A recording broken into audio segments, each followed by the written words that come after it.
কারোর জন্য যদি গাড্ডা করো না, সেই গাড্ডা নিজেকেই একদিন পড়তে হবে, সে যে কেউ হোক।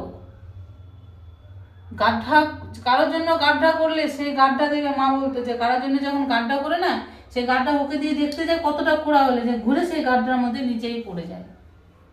টাকা পয়সা হলো মানুষের হাতের ময়লা, মানুষের আজকে আছে কালকে নেই।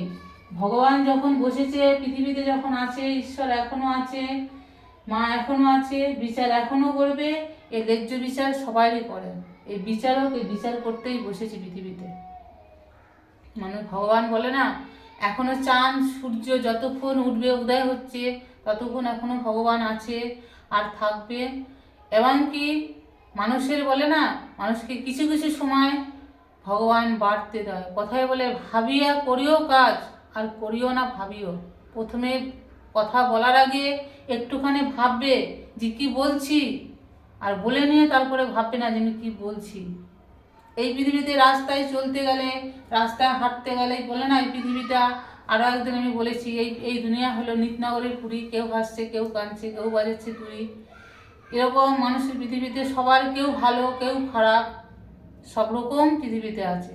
বলে না একটা বড়লোক, সবাই যদি বড়লোক হতো বেটা, আর সবার যদি ধন সম্পত্তি থাকতো, যারা বড়লোক আছে তাদের ঘরে বাসন কে মাজতো? কে মাজতো বাসন?